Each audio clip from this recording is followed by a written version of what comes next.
Thinking of upgrading your PC audio with the SteelSeries Arena 9? I was too. Its promise of true 5.1 surround sound and wireless rear speakers for a cleaner setup is incredibly tempting.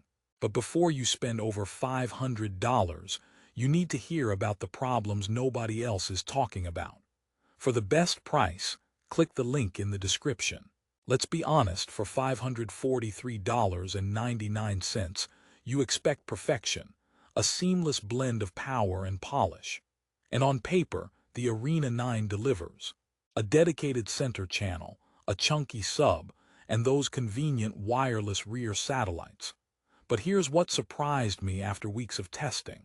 This system has some quirks that could make it a massive regret for many gamers and content creators. Therefore, today we're ripping off the marketing sticker and diving into the honest, unfiltered experience. This isn't just a review, it's a reality check. First, the hook is strong. Unboxing the Arena 9 feels premium. You get heft, you get cables, you get a slick control pod. Setting up is mostly straightforward. Plug the sub into USB, pair the rears, and you're good. The initial sound blast is impressive, like a cinematic boom in your battle royale drop. But that initial wow factor is the setup's peak, and it's all downhill from there for some key features. Let's start with the star, the 5.1 surround sound. When it works with native 5.1 content like a Blu-ray movie, it's genuinely immersive. You hear footsteps creeping behind you, arrows whizzing past your ears. It's the real deal. However, most of your audio isn't native 5.1. It's stereo music, YouTube videos, or games with basic audio outputs. This is where the Arena 9's mandatory 5.1 upmix feature becomes a critical problem. It's always on by default, and it aggressively tries to force all stereo sound into a 5.1 bubble. The result: music sounds thin and weirdly spatial, voices get pushed to odd channels, and it creates a hollow, artificial soundstage. It's like the audio equivalent of using the spherical filter on every photo. You can turn it off, but you have to dive into the clunky control pod menu every single time. There's no software suite for your PC to manage this centrally. It's a baffling oversight for a 2023 speaker system. Speaking of the control pod, it looks cool with its little screen. Volume, input selection, Bluetooth pairing, it's all there. But using it is a lesson in frustration. The click wheel is mushy and unresponsive. Navigating menus feels like using a dial-up modem. Want to quickly swap from USB to Bluetooth? Get ready for a finger tango of clicks and holds. It's so slow, you'll start to feel like you're the one being processed. And while we're on inputs, the Bluetooth is fine. But the lack of HDMI ARC is a glaring omission for a premium system. Want to connect your modern gaming console or smart TV easily? Tough luck, you're stuck with optical or aux, which feels archaic at this price. Now the wireless rear speakers. This is a huge selling point, and logically it's brilliant. No wires snaking across your room. But here's the contrarian snapback. They introduce a different kind of wire headache.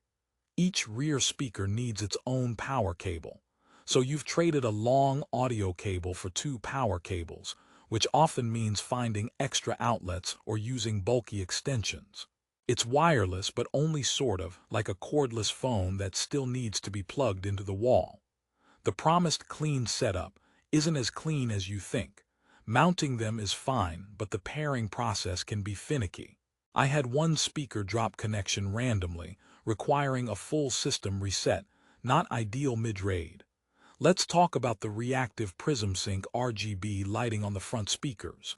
It's there. It syncs to audio, but it's underwhelming. The zones are limited, and the effects are basic compared to what you can do with dedicated addressable RGB strips. For a system that shouts gamer aesthetics, it feels like a last-minute add-on. It's the gaming equivalent of putting a single racing stripe on a minivan and calling it sporty. Performance-wise, the hardware is capable but held back. The separate tweeters and woofers do provide clear mids and highs. Dialogue from the center channel is crisp. The 6.5-inch subwoofer packs a serious punch, maybe too much. It can feel unbalanced, rattling your desk while gunshots lack mid-bass weight. You'll spend a lot of time tweaking the sub-level from the clumsy control pod, trying to find a sweet spot that doesn't drown out everything else. For pure, loud, cinematic bombast, it delivers. For nuanced, accurate audio where you hear every layer of a soundtrack or music track, it struggles. At this price, you're competing with fantastic bookshelf speakers and an AV receiver, which offer far more control and fidelity. And then there's the software, or rather, the shocking lack of it. SteelSeries has the excellent sonar software for its headsets, but the Arena 9 doesn't use it. All configuration is on that tiny pod screen. Want a custom EQ to fix the wonky upmixer sound? Nope. Want to save audio profiles for games versus music? Impossible. This feels like a product launched half-finished, relying on its hardware while neglecting the smart, user-friendly software that defines modern peripherals. It's like buying a sports car with a digital dashboard, but the only setting you can change is the tire pressure, and you have to adjust it with a wrench under the hood.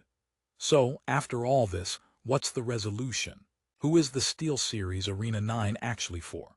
If you are a PC gamer who consumes almost exclusively native 5.1 content, have a perfectly laid-out room with power outlets exactly where you need them, despise software control, and have a deep love for fiddling with a physical dial, then maybe. But for everyone else, the problems outweigh the promises. The forced upmixing ruins everyday listening, the control scheme is a chore, and the value proposition just isn't there. Therefore, my final verdict is simple. Don't buy the SteelSeries Arena 9. Not at full price. Not when there are better, more versatile options for your hard-earned money. It's a system with brilliant ideas hamstrung by poor execution and baffling omissions. It wants to be a premium, all-in-one solution, but feels like a collection of good parts that never learn to work together. Your $543.99 can be spent on a setup that doesn't make you compromise. If you're still determined to try it after hearing all this, at least get it for the best possible price. Click the link in the description below to check the current price on Amazon. You might need the savings for the extra power strips.